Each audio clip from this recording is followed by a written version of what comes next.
Timothy is here again. Thank you for your time. I really don't take this for granted.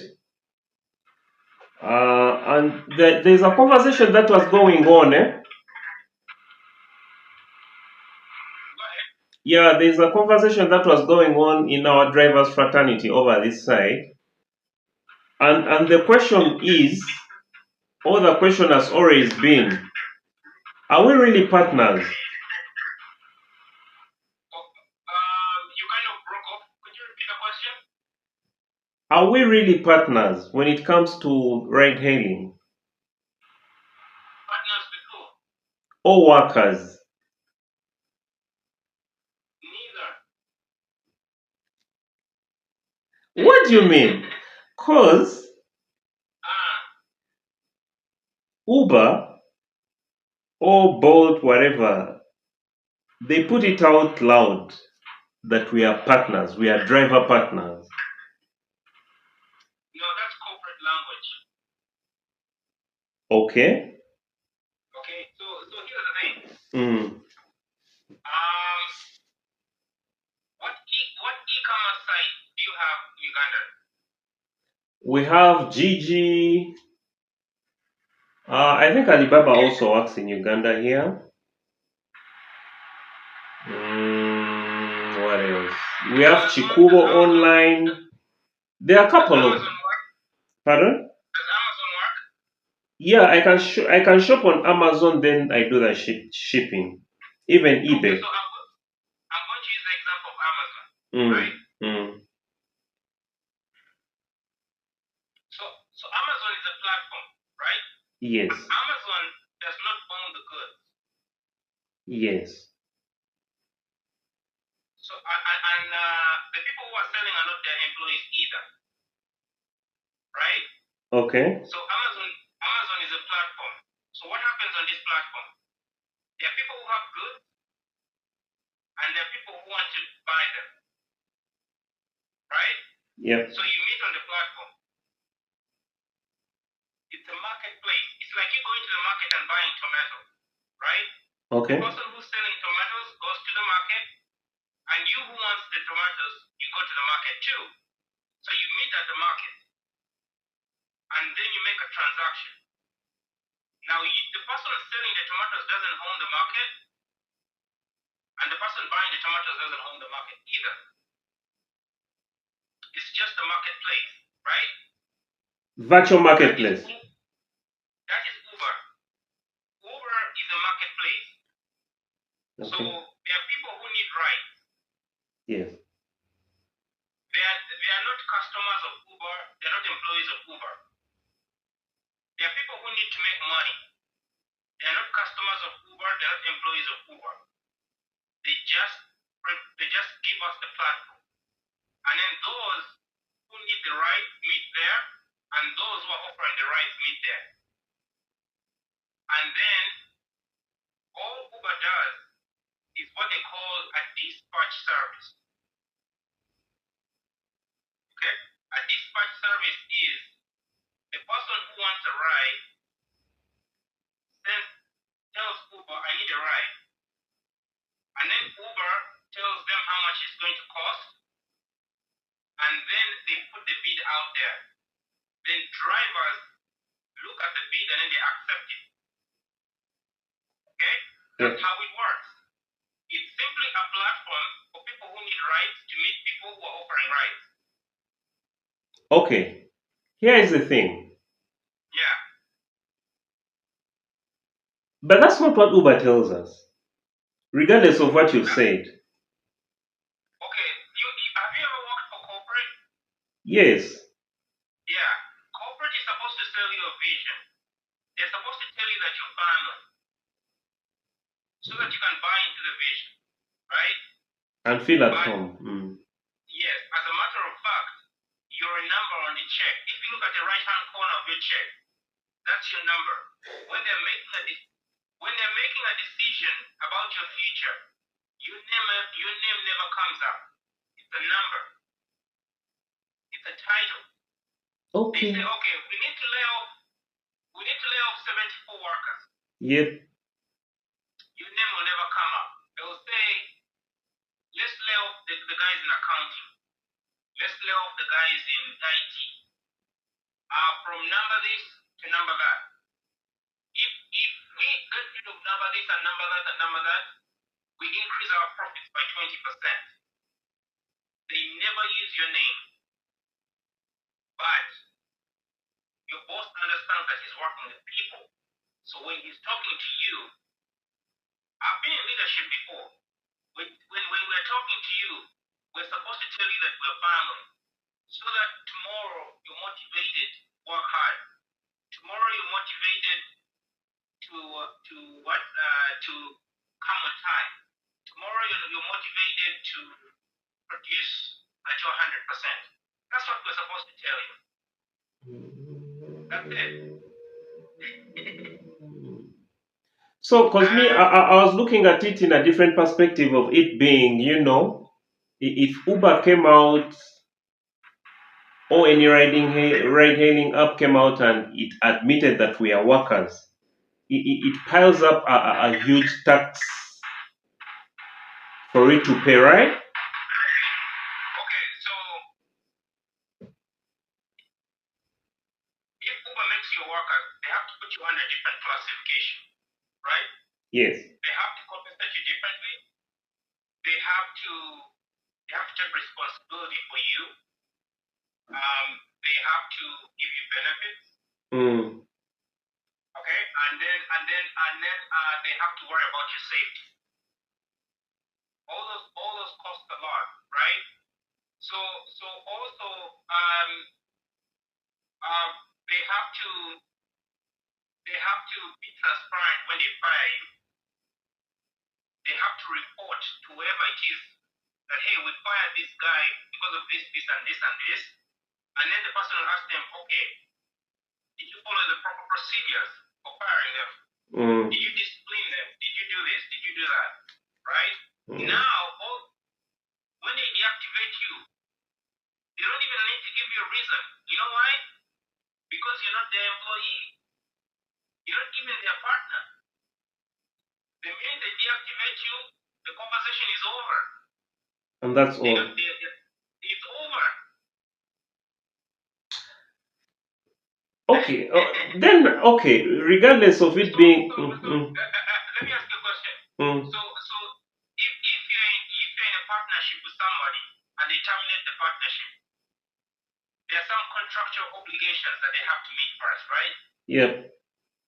Does Uber meet those contractual obligations when they terminate you, when they deactivate you? When you're signing up, there are contractual stuff you sign digitally, but it's just that. We're talking about letting go of you. When they're letting go of you. No, you just wake up and it's a red screen, Those contracts that you're signing at the start are saying exactly that. That you're not my employee, you're not my partner, there's no contract. I can terminate you at any time, at will. That's what you're saying. Apparently, of late, I've been seeing a lot of Uber drivers in America complaining about the facial recognition thing from false reports of riders. Let's say a rider saying the driver looks a bit different, and then when you're asked to verify the account. So whenever you talk, there's a certain angle you go to, and then you cut off. Really? Yeah. Can you hear me now? I don't know why. Yeah, I can hear you. I'm just worried. I'm worried that when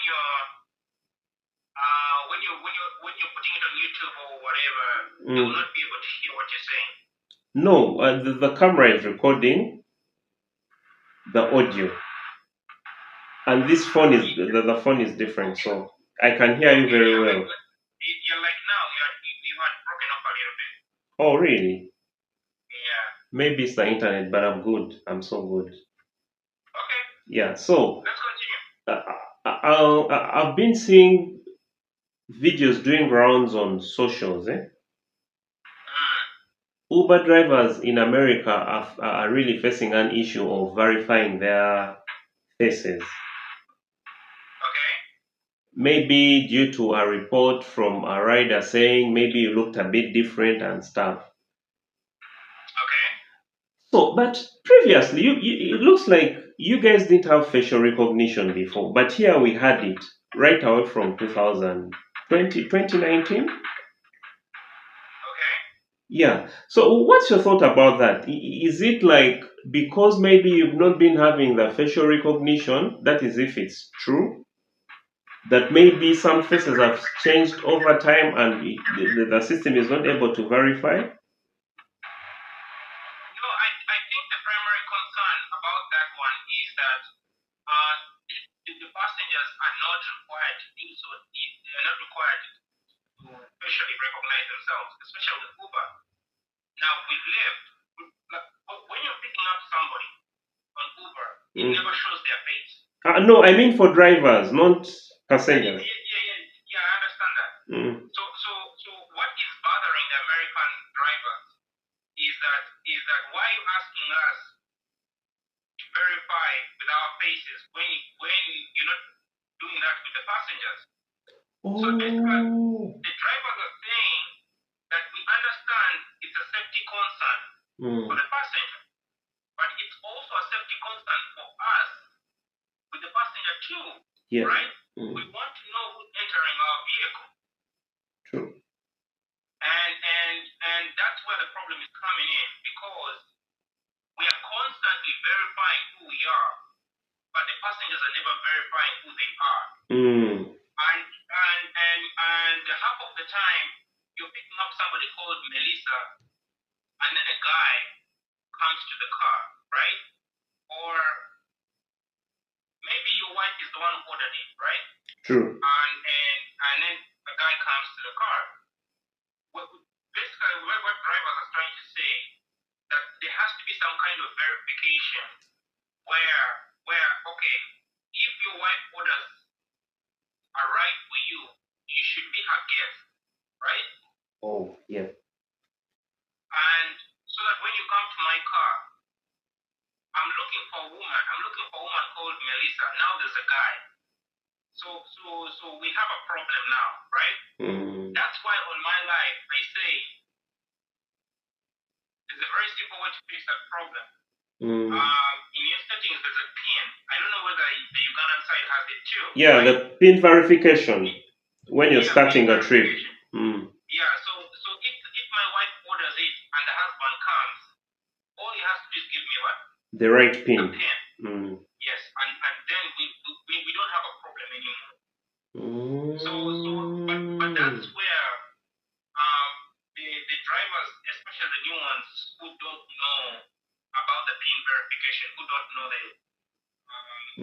the safety procedures in place, they are saying you want us to constantly verify who we are, but you're not holding the passenger to the same standard. True. It's not mutual. It's not two-way. Correct. Oh. But do you think we shall get at that point whereby passengers have to at least put in their IDs and stuff and faces? Now, I can understand it from a driver's perspective, especially if you're driving in a bad neighborhood, right? You want to know who's entering your car. Like for me, I've had instances where I've had a passenger put in two stops, and then he stopped and he was trying to sell drugs, right? Wow. Yeah, he went to somebody's window and I could see him from far that they were exchanging drugs for money. So I ended the ride and drove home. And I put it in there that that's what was happening. So if we are holding the passengers to the same standard, then there are safety rules. And more especially when it comes to women driving at night, they need that kind of protection. So that's where the drivers are having a hard time. They're saying that hey, there are some women who are drivers and they go through this with passengers. There are passengers who violate their comfort zones, who talk to them inappropriately, who touch them inappropriately when they're drunk, who sexually assault them. And well, you've heard of instances where they're sexually assault drivers. True. So that's where they're coming from. And if we're going to hold drivers to this standard of them being sexually assaulting the passenger, we should also hold the passenger to the same standard of him assaulting the driver. Okay. Yeah, that's where it comes from. Okay. Sounds good. Sounds Now, fair, right? yeah, it's a bit fair because let's see, should be around 2020. I remember Uber came out and it was like it was about the rating, and it wanted to also put off passengers with a low rating. Okay.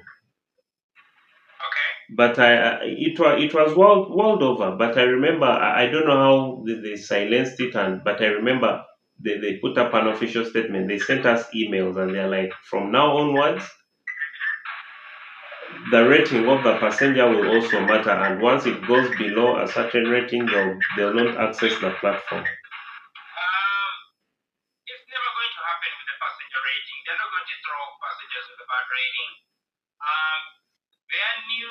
They have a new safety feature, and I think they have come up with it to combat that problem, right? Because many people were complaining about passengers with a bad rating. Yeah. And so they've included the safety feature where you can filter what rating you want to pick up, right? Yeah, we have it. That is to combat that problem. Yes, that's to combat that problem. They always want the money. Which comes from the passenger. Yeah. They're always going to be drivers who don't care about the rating. Right? And so those who care about the rating will filter, and those who don't care, they'll leave it open. They'll keep all the passengers. So they have solved that problem with that safety feature. I think that's why even when you rate a passenger 1 star, they don't pair you again. Is it also that side? Yeah. If you give them 1 star, they notify you that you're blocking the passenger from being connected next time. When you confirm. Now you as a driver, a request has come in and the money is so good. I'm willing to bet you've never looked at the rate when the money is really good. You don't care about the rate.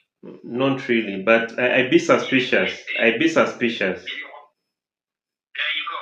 But let's say you're a young girl. You're 21, 22.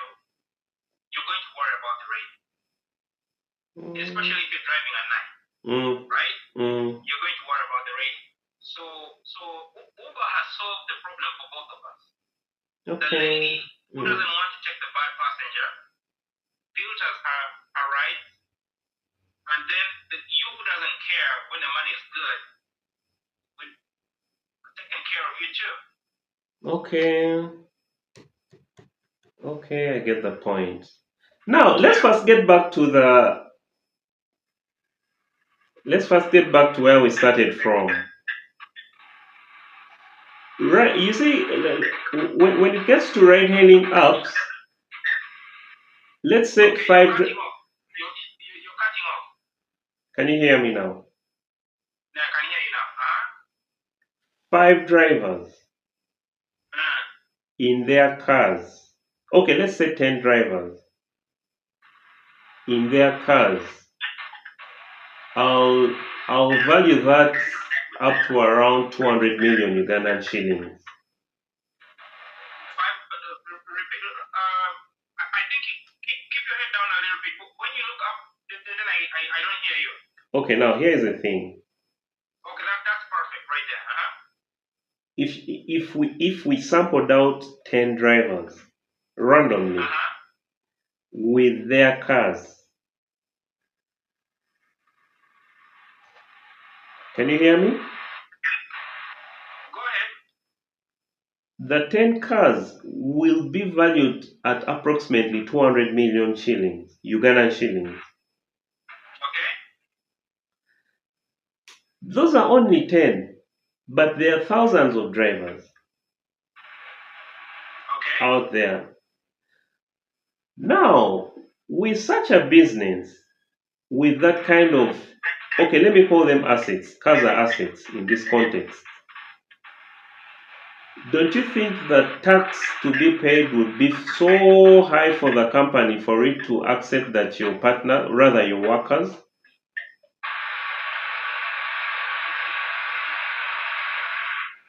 The success of the model, the Mm, success of the Uber model mm, is that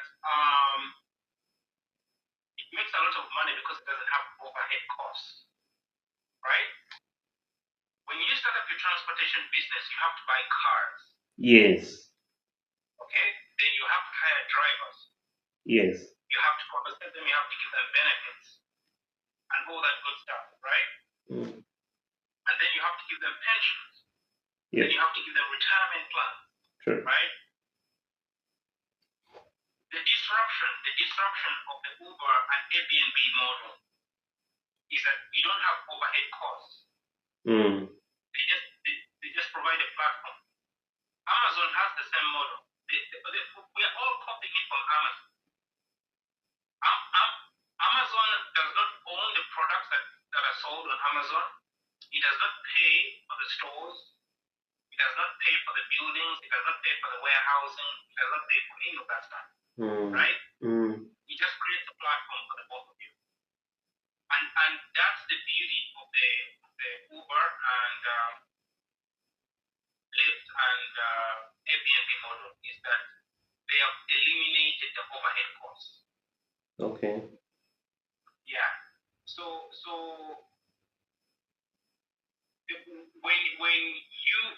when you try to add yourself as a partner or an employee or whatever term you're trying to use to tie the driver to the organization, then they have to compensate you some way. It gives them an overhead cost, and that's what they're trying to avoid. They're trying to avoid those overhead costs. okay, Now capitalism. The concept of capitalism is that we have already seen it at its best, and everyone is trying to achieve it. Capitalism at its best had zero overhead costs, and that's when the West was using slaves, right? They were not paying for labor, zero overhead costs. That's what most companies are shooting for. Everyone is coming up with a model where you can get zero overhead costs. That's why we're going into automation. That's why we're going into AI. They're trying to eliminate the labor so that zero overhead costs, maximum profitability. okay, So it's not in their best interest to make you a partner. It's not in their best interest to make you an employee because it increases their overhead costs. A few years ago, Europe tried to achieve that, drivers in Europe, whereby it was officially announced that they are considered workers. Even in America, we're trying to do it. There's I think a group in Massachusetts, which is in Boston. I think they've created a union. Um, Basically, what they're trying to do is to put the power back is to give the power back to the worker, or at least to balance it out, right? Because as long as the employee or the employer has all the power, they can come up with whatever rules they want. They don't have to provide you with any safety. They don't have to provide you with benefits. They don't have to provide you with pension and all that good stuff. And basically, unions, workers, and all that stuff gives the workers some kind of power against the employer. And that's what Europe was trying to do, was to give back the workers some power. That's what unions in the West do. That's what unions in America do.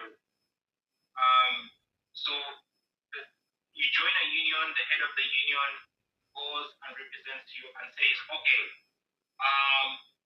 if you want to use our drivers, starting from this day or September or whatever, you have to give them some kind of sick leave, or you have to give them some kind of vacation time, or you have to make sure that they're safe, or it's whatever is in the interest of the driver. Okay. Right? So that's where it comes. Now, most companies are smart, like Walmart. They provide the worker benefits and all these things in anticipation that you will try to create a union. And then when you take them to court, they say no, they don't need a union because we've already provided them with the things that the union is going to provide, right? But they will leave one section where they benefit. So they'll give you the benefits, but they'll give you a low wage. Oh. You get it, right? Yeah. Like they'll find a way to make their money back, right? So they'll give you sick time, they'll give you vacation time, they'll give you flexibility. They'll say, okay, you're a single mother, you can start at 10, you can start at midday, or whatever, but they'll pay you $7 an hour, right? So the judge will say, okay, we can't increase your wage because that is the standard across the board. That's what workers are earning. Other companies are providing their workers. Oh, rather company. Okay. Yeah. Yes. Or that is the minimum wage that the state offers. So whenever you hear Americans fighting about minimum wage, that's what they're trying to do. Because if the minimum wage is $8, then companies will give you all the other benefits, but keep your wage at $8. So states fight to increase the minimum wage. Now, if you increase it to 30, then Walmart cannot get away with cheating. It has to give you the benefits and give you a high wage too. Okay. But now, since the law since it's so low, all the politicians, most of the politicians are the ones who own these companies. And they make policies that benefit them, so they keep the wage low. So they'll give you the benefits, but keep the wage low. And then when you take them to court, they will say, hey, no, that is the state law. The state law says that they're supposed to give you $8 an hour. That's what we're giving you. And so they can't unionize because the union is trying to give them the benefits. We're already giving them the benefits. So they don't need the union, right? Okay. So that's how the big companies beat the unions. So it has to all start from drivers teaming up, right? Drivers? No. It doesn't come from drivers teaming up. Rather associations. It comes from drivers. Look, let me tell you why a strike is very hard, right? Drivers say let us strike. Yep. The strike is hard because it is very hard to find a strike that lasts more than 3 days, right? True. We don't have sick time, we don't have vacation time as Uber drivers. World over. So you're going to find it hard to find a driver who's willing to give up 3 days of their time, right? Right? So if I work for Uber and you threaten me with a strike, what do? I just wait for the 3 days to get over. Right? My company is so big I can afford to lose 3 days. So drivers will say, okay, we're going to strike on Tuesday. It's going to be worldwide, or it's going to be countrywide, or whatever. We're going to strike at 8 a.m. and we'll strike up to 5 p.m. And you know what Uber has to do?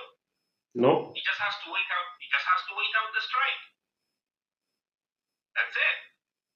The Okay. only person who gets inconvenienced is the passenger, right? Okay. That's it. So all they have to do is just wait out the day, and then life goes back to normal. All the drivers will come back to work the next day. Yes. You've made a statement. Good. Thank you for that.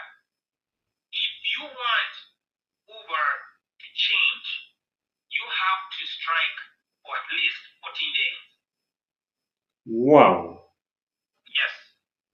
Any company, any big company, any major corporation that has more than $1 billion worth in revenue, if you want them to listen to you, you have to strike for at least 14 days. That's when you disrupt their operation. That's when they start losing money. If you strike for a day, Uber doesn't lose money. If you strike for 14 days, now you have their attention. Now, where is the problem with that? Where are you going to find drivers to strike for 14 days? Nowhere. Nowhere. Nowhere. That's Not why. even 7 days. And they know it. They know it. So whenever you threaten Uber with a strike, whenever you threaten a government with a strike, you have to make the strike long enough to disrupt their operations. If your strike is for 4 hours or 6 hours or whatever, it is just a statement. Everything will go back to normal after the strike. Wow. That's why strikes never work. Mm. Now, in the as we look into the future of electric, Yes. vis-a-vis self-driving cars, Okay. do you think these companies, ride-hailing app companies, are willing to invest in self-driving cars to eliminate the drivers? Okay. You remember the explanation I gave you about we've already seen capitalism at its best. Yep. Capitalism at its best does not have a worker. Your most expensive overhead is the worker. Mm. Everywhere you go, every company, the most expensive overhead is the worker, especially in the West, right? Mm. It's always the average cost of a worker in the West is $60,000. 60 a year. $60,000 a year, right? That's Okay. the average. Mm. And I'm talking about entry level. Talk about cashiers. Talk about people because you have to give them healthcare, you have to give them vacation time, you have to give them sick time. This is entry level. Now, when you go to management, when you go to leadership, it's much higher. Mm. So that's why whenever a company has a problem, whenever it's going through some problems, it lays off workers. It lays off workers because workers are the most expensive overhead costs you have. So that's what they're trying to achieve with self-driving cars. They're trying to eliminate the worker. Now, how does a self-driving car beat human being? A self-driving car does not rest. Yep. Okay? It drives 24 hours.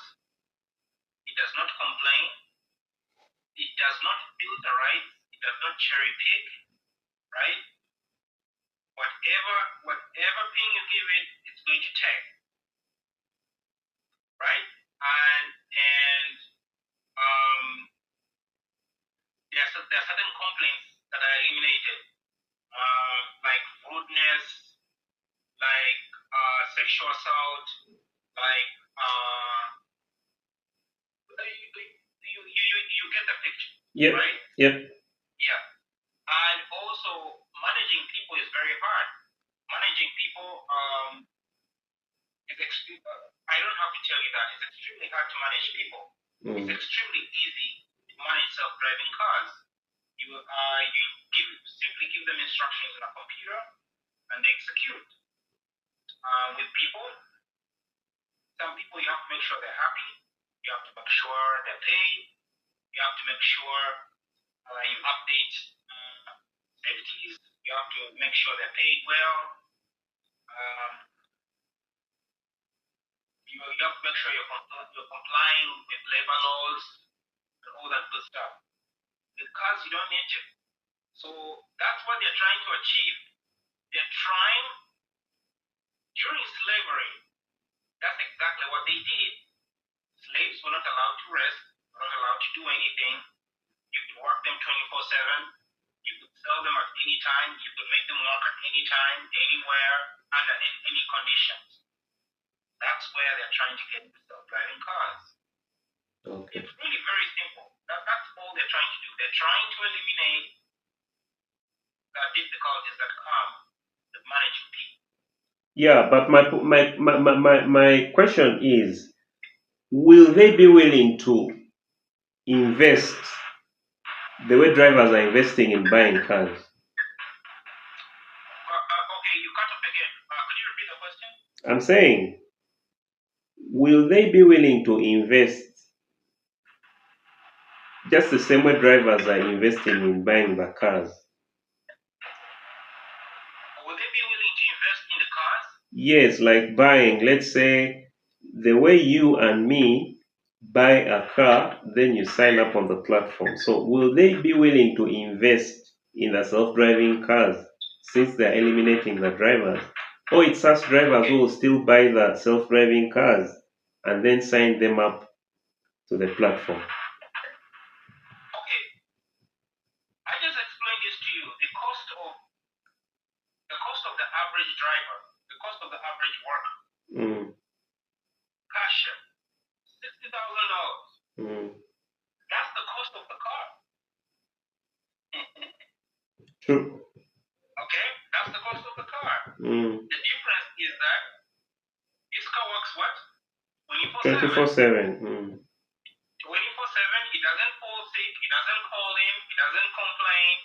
You don't need to give it sick time. You don't need to give it vacation time. Nothing. You don't have to pay taxes on it. You don't have to comply with labor laws. You don't have to do nothing. All you need to do is pay $60,000. And the car will work for 24 hours a day. Okay. That's how the self-driving car beats you. Okay. And the self-driving car does not cherry pick. It does not say, this money does not meet my goals, so I'm not going to take it. Whatever they throw at it, it's going to take. Okay. That's why they want the self-driving car to you. Now, people are looking at this a bad way. Me, I look at it as an opportunity, right? Okay. Now, here's the opportunity. The opportunity is there's always going to be a group of people that don't want to enter self-driving car. Like me, for example, I'm never going to enter a car that is self-driving. No. I don't trust people driving me. How am I going to trust a car that doesn't have a driver? So there's always going to be a market for people who don't want to use self-driving cars. Just like in America right now, there's a market for taxis. They never want to enter the Uber. They don't want to deal with technology. So there's always going to be a market for that. So what's the opportunity? The opportunity is to get private plans. All comes down to private plans. Like you've already said. It always comes down to you owning your own transportation business. If you develop the trust, you develop the consistency, and the rapport. If you pick up somebody on time, you talk to them nice, you treat them nice, and whatever, they're always going to pick you up a self-driving car because they can talk to you on their way to work. They can talk to you. If it's your mother, if it's your old mother, she can always talk to you. You're always going to help them out of the car. You're always going to open the door for them to enter the hospital. You're always going to do that. The self-driving car cannot do that. So you have to figure out ways that you can beat the self-driving car. And that's what you capitalize on. You don't look at it as defeat. You say, what can a self-driving car do? And how do I use that to my advantage? And that's what you capitalize on. Okay. My mother always says, we don't have room to pout and cry. When you get defeated, you go to sleep and wake up in the morning and you figure out a way around it. We don't have time to pout and cry. Okay, I get it. Yeah. Okay, Timothy, thank you so much Okay. for your time. That's it. It's been nice talking to you again, and hope Okay. we find some time and talk again about something else. Sounds like a plan. Yeah, but it's always a pleasure to give me that time and have a chat about ride hailing. Sounds good. Thank you so much. Okay, so yeah, let me go and finish up. I have some other meetings to take care of, and then we'll next time we'll do this again. Okay, sir. You have a good one. Thank you so much. Bye bye. Bye.